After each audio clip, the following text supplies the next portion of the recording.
Happy Friday. Welcome to the Prop Party, best day of the week. We have plenty to go over, a lot in the NBA, and then we'll hit our NFL bets for the weekend. Before we get to the NFL, we want to start with some money we can make tonight. Going to bring in Jake and Steven and Moose, of course, in the background. How are we feeling after last night? I'm okay. I mean, the Spurs covered easily, but Kuminga, despite, getting in the doghouse for some reason with Steve Kerr, still hit his overs to break my winless streak in the NBA. So beggars can't be choosers.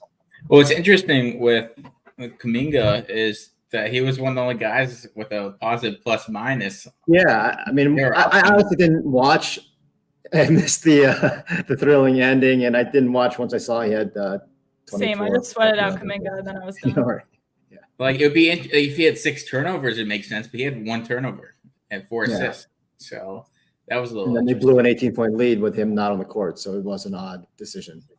Yeah. All right, let's head into our picks for tonight. We're going to start with the Pacers here. Steven, we like some blocks happening tonight. Yeah, I think I'm starting to just do what works, which is steal things from Jacob that he's identified in the past. So one I'm stealing is Miles Turner over 1.5 blocks. It was minus 150 this morning. It's now available at minus 140. The over going back since last year is 59.35 with a 63% chance, which is just on that trend is above the minus 140 steep price. The model has him at 2.7 blocks. I like that Atlanta, their bigs, they're not huge scorers, but their bigs, Capella and Kongu, they're not stretch fives. So, there should be shot blocking opportunities when those guys, on putbacks and when they do get rare post-ups. And then Atlanta has a lot of wings who look to slash, small forward types, Jalen Johnson, Sadiq Bey, even DeJounte Murray at guard.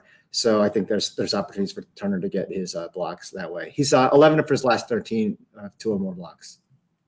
Speaking of blocks, I know someone in the chat yesterday, I can't remember who, asking about Wemby. I think 3.5 was his over under there, and he went over, and the Bucks money line hit. I think someone parlayed that. So yeah, and he had an awesome block against Giannis, which was right. The first time I've ever seen that before. Yeah, that was awesome to watch the two of them. I see Nick S. He's here talking about Embiid. Not shockingly, we also have Embiid here, but we're going points, rebounds, and assists here over 52.5. Just seems like a hard bet to go against. It's a scary number, but he keeps hitting. Yeah, it keeps cruising over. It's a very simple. I'm just going on the fact that he's averaging, 53.5, I believe, points, rebounds, and assists this year. And it's a big game, obviously division rival, New York. Not expected to be incredibly low scoring total or anything. The Knicks defense, they do allow 9 more on the road than at home. And since the Harden trade, the over is 14-9. So, I'm not going to overthink it. Right. Let's move to one more player prop here. Harrison Barnes, another PRA that we like. Certainly a lower PRA here. This is a guy that going back a couple seasons, Derek always seems to be high on. I'm down on Harrison Barnes because years ago when he was the number 1 player coming out of high school, and he had I want to say a 10 for 10 shooting day, and everyone said he had the perfect form and was not going to miss. And I was all over him the next game, and I think he went over 12 or something, I want to say, the next game. So he's been on my bad list for maybe 9-10 years. But he's back on the good list today with over 13.5 points, rebounds, assists. Model has 16.5. So over in Sacramento, besides Keegan Murray, there's been kind of a minutes battle, it seems like, at that small forward shooting guard spot with Vasenkov, the European guy, Herter, and Barnes. And it looks like Herter and Vasenkov have lost the battle to Barnes. The line's down to just 13.5 because over the last 3 games, December 29th to January 2nd, he only had 20 total points, rebounds, and assists in 3 games. But he seemed to snap out of it his last game with 21 at home versus Orlando. So even with the decreased production that week, the over was 9-5 over the last 14. And, going back to last year, it's like 80% over. So I'm hoping that he again wins that battle as the second primary wing. Mm-hmm. I see Nick S has a good parlay here. Jalen Duren and Trey Young both to have a double-double if we want to look at the model. Let me see if bring up the NBA. We have Trey at 10.4 assists. So that's the big thing. But I think we have Duren with a double-double as well. Let me see. Detroit's playing Golden State. Yeah. Yeah, we have them both projected for solid double-double, so they must get minus 104. I don't know. The model probably wouldn't have value on minus 104, but we certainly have a projection for both to get, double-double. We don't disagree. Yeah. It's a really good matchup for Duren today. So I was thinking about playing his points, rebounds, assists, even though we don't have model value. His rebound line's 12.5. His point line's 13.5. We don't have value on that, but I think it's a really good matchup. He's been playing really well lately. Mm-hmm. Well, let's stay on the Hawks and stay on double-doubles here. Jake has a pick here. He likes Clint Capella to have a double-double at plus money. Yeah, I was surprised it was plus money on FanDuel. It's minus 110 in a lot of books. He's been a double-double machine lately. I think he has either 6 or 7 of his last 10 games. He has a double-double, 12 points, 14 rebounds in his last game. There's going to be a ton of points scored in this game, so points shouldn't be the question. And it matters if he gets above 25 minutes, he should easily get his 10 rebounds. And we have him projected for around 10.5 rebounds. So getting plus money here, I think it's really good value. Mm-hmm. If Miles Turner blocks him on what would have been his 10th point, I'll apologize. Yeah. Or, I mean, if he gets the rebound and then puts it back up. That's a good one. The Moses Malone, or, just chunk it a couple times. Exactly. Just get his own rebound, get blocked, get his own rebound again, and then dunk it. I'm proud of you. I should get my Moses Malone reference because I realize it's way before your time. Yeah, it's going to be a no for me. All right, let's go to a few questions in the chat really quick. Going over the Utah-Boston game we haven't really talked about yet. Any value on Sexton here? Might have a hard time with Drew Holiday. This game being a blowout scares me. That's the one thing that scares me with the 14-point line, 19 points in the sim. So we have the exact same line as the betting line in terms of points, rebounds, and assists. I did upgrade Sexton, this morning actually because I thought his string of 20 point per game and 30 minutes role would diminish when Clarkson and Marketing came back, but it hasn't. Keontae George is the one who's taking the backseat. Yeah. One more question in the chat I'm going to get to. Jalen Johnson back to the Hawks over 17.5 points. I mean, Jalen Johnson's been amazing lately. Yeah. I don't think we model value, but any. No, we don't. But he's just like one of those tough players to gauge because he's, he came out of nowhere from doing nothing like all year last year to the last, to the end of last season, April. He burst a couple games and then started great, and then missed a lot of time. So he's just in this kind of bimodal distribution of performance.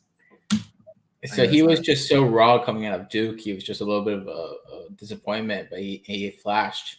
And now I think he's finally realizing his potential. So I think it's only going to go up from here for Jalen Johnson. Yeah. Mm-hmm. Jake, I was really shocked by this play that you sent in today, going back to the same guy. I know. It scared me. Lou Dort scared me. I played this over Lou Dort to get 10 plus points at minus 150 on Hard Rock, but minus 110, 10.5, still good value. If you look at his game log against Brooklyn, he averages 19.1 in 7 career games against Brooklyn. That's his second most points. I think he averages 20 points against Indiana in his career, but he really likes to play against Brooklyn, and he just played them last week, and he put up 18 points on 4 or 5 shooting from the 3-point range. I just think this is a favorable matchup. He likes playing against Brooklyn. We have him projected for the over 6-1 against Brooklyn. I was scared. Of course, he's not going to get it because I'm on it. He's going to go then tomorrow, I'm not going to be on it. And he's going to, or his next game, I'm not going to be on it. He's going to get it. But yeah. I saw someone asking about this game in general in the chat. It seems like we like the Nets to cover the 5.5, but we do have OKC winning.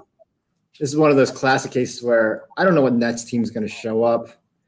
But the Nets have been pretty good at home, especially covering at 11-5. They have a +3 point differential. And OKC's been really good home and road, but and there was an emotional win against Boston. They followed up with kind of a dud, which they came back late against Atlanta. So I understand why the model would have Brooklyn, not favored to win, but covering. I'm not loving it though, because I don't know. I don't know who's going to guard. Is Brooklyn's not going to want to rest a lot of players after getting fined $100,000 this past week. So if any player is even somewhat probable, they're going to play for Brooklyn. Right. I see Derek starting to talk about the NFL here. I'm going to take that as my cue to move us on over to the NFL and our Week 18 picks here. Keep asking your NBA questions, though. We'll definitely get to them in the chat, too. All right, let's head over. This is a lock agreement, as the early edge would call it here. George Pickens, over 47.5 receiving yards. This line has actually come down a little bit, so this might not be an act now, you don't think? It's the weather. It's the weather, which is not going to be windy, I don't think. Just wet. That's all that matters, right? Yeah. 99% precipitation, 12 up to 12 mile per hour winds, but that's not huge winds. It's the 20 mile per hour winds where you have to really be careful. You wanna take this, Jake? Give your reasons. My reason he has 320 yards the last 2 weeks. It's looking like Mason Rudolph just wants to throw to Pickens, especially with Baltimore probably resting some guys in their secondary. Even if it's raining, I don't think it's going to be the wind is going to have that much of an impact.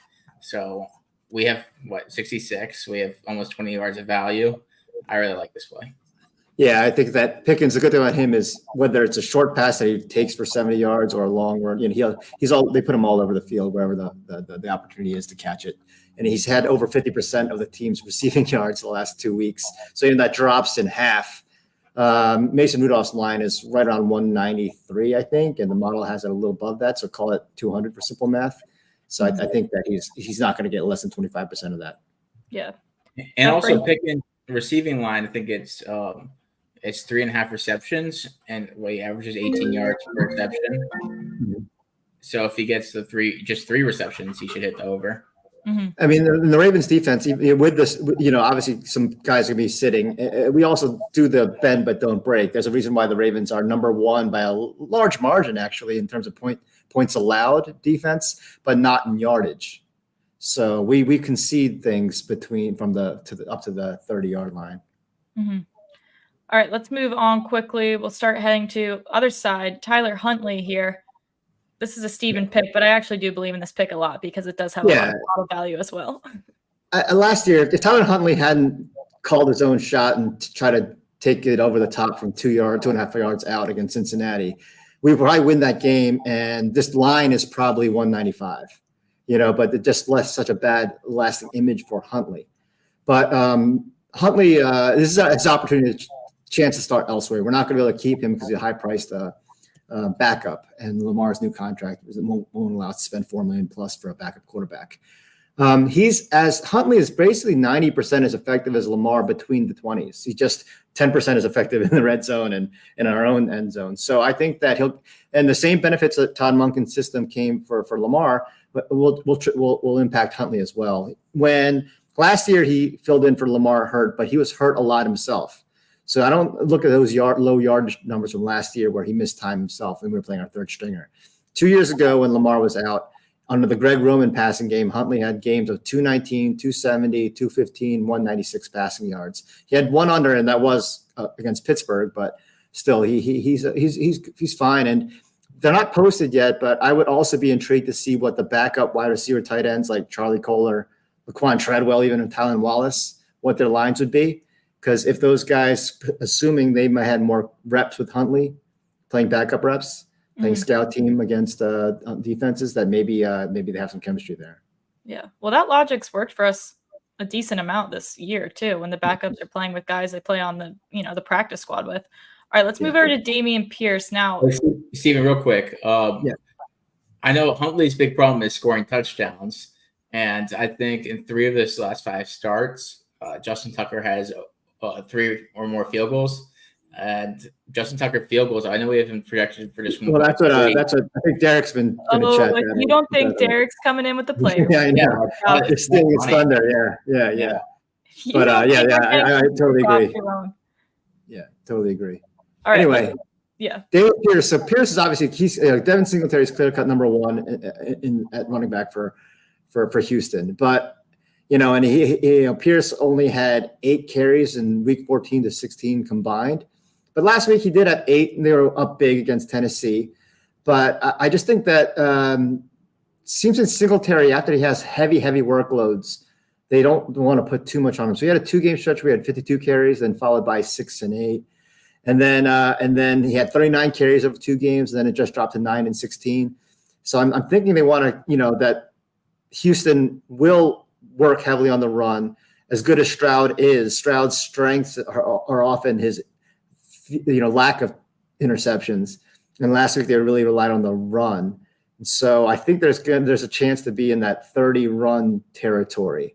And so even if Pierce is relegated to a very small percentage of runs, 20% or less, he could still be in for 5 carries. And he's not an efficient runner. He's low 3s yards per carry. But again, as long as he's not completely iced out, he should. I like him for at least 4 runs and 13 yards. Mm-hmm. Let's move over to another running back here, Rachaad White, who's been having quite the second half of the season. You like his receiving yards, though? Yeah, Model has him at over 30 receiving yards. The over's on a 10-1 streak. Baker's playing hurt, so maybe his deep ball accuracy will be affected, and maybe he won't try as much. Maybe he'll try to get the ball out quicker to avoid taking hits to those ribs. So White accounts for right around 13.5%, 14% of the team receiving yards. So even if Carolina does not allow a lot of passing yards, that's a lot at home. And that has a lot to do with their poor record and other teams playing from ahead. But this game might be a little tighter because there's a lot on the line. And so, but even if Baker comes in at 170 passing yards, the average math should still give White a good chance of having 25 plus. All right, fair enough. We're going to move on to 2 more props here. Jake, we'll start with you, starting the NFC East here. Cowboys playing the Commanders, possibly to take, or I guess they're going to have the NFC East regardless, right? Yeah. The Cowboys need to win this game. Yeah. But there's a big correlation between Brandon Cook's receiving yards and the Cowboys winning. When the Cowboys win, Cooks averages, I think, 56 receiving yards. It helps that he had 170 that one game, but I think he's gone over I think more than 50% of the time when they've won. But in the games that the Cowboys have lost, he's averaging 11 receiving yards. We have him projected for 47. His line's 38.5. He had over 60 yards in the first meeting against Washington. It's a good matchup against a pretty bad Washington secondary, so I like this play. Mm-hmm. Then one more final player prop from the team. I was shocked you could get this good of value anywhere on Josh Allen to throw an interception. Yeah, I think people are saying, oh, he can't throw an interception every week, but it's been 11 of the last 12 weeks he has an interception. So and he had 2 interceptions against Miami earlier in the season. I was surprised it's just minus 109 here on Pinnacle. So I really like this. I think it has a lot to do with Buffalo going run heavy in the last few, to turn the season around to win these last 3 or 4, quite a few in a row. But I think the chatter and Stephon Diggs not getting any chances and the Pro Bowl snub of Josh Allen, and Josh trying to make maybe some late call for MVP consideration if he were to take his team to a 2 seed. I do think that I'm fascinated because I could see Josh Allen doing what he's told, and then they're just going to stick with the run, and he's going to play conservatively and not lose the game. Or I could see him saying, "Screw it, I got to reestablish myself as the man. I should be at least a Pro Bowler, and I shouldn't be, Lamar shouldn't be a 99.5% chance to win the MVP." And then in that case, he might have a 4 touchdown, 2 interception game. Yeah. All right, we got to move quickly here. We got to bring Derek in for the most important part of the show. We got to talk about the kicker props. Here we go. Derek's kicker prop Friday. We're going to start with the Ravens, Justin Tucker, who we were talking about earlier today. Derek, what you got? We got to mute. Yeah, Derek. I was struggling with the mute. Sorry about that. So Justin Tucker, in 3 out of his last 4 games that Hurley has started in the regular season, he has made at least 2 field goals. The Steelers, on average, in the last 3 games, have given up just 2 field goals. Well, a little bit over 2 field goals per game to their opponents. So the Steelers really need this game, so they need to cut down on the Ravens scoring touchdowns. The next one is Fairburn, over 1.5 field goals made. So the Texans are in another game where they pretty much need to win. So Fairburn, out of 7 in his games that he has had at least 1 or more field goals attempted, only missed 1. So he's been on fire with that. As long as he get the opportunities, but with Stroud playing, he should get those. The Colts opponents are averaging 2 field goals made on average in the last 3 games. The model likes the over 2. And we are projecting for this game to be very close. So any points inside of the field goal range for these kickers will be a good benefit. Mm-hmm. The last one, Jason Sanders. It's been amazing on how these projections are going out, like for the odds for these guys. So with Jason Sanders, he's at plus money right now. So with that happening, I don't understand it because the Bills, they're going to try and keep the Dolphins in front of them and try and stop explosive plays. And he has made at least 2 field goals 4 out of the last 5 games. And also the Dolphins are dealing with injuries, as in Waddle and Mustard hasn't played yet in practice. And then also HN is limited. So they need to get points any way that they can get it. And those are my kicker props. Boom. Love that efficiency there from Derek. And may I say that he went 3-0 last weekend on kicker props as well. So we love that energy there. Love the momentum. I got a recap screen for you guys today because Fridays are a show where we're trying to just give you guys picks. It's not always the case. Sometimes we're talking lines, steam, education, but this is the type of show where we're here to give you picks to make some money. So take a look at the recap screen, screenshot, do whatever you guys got to do there.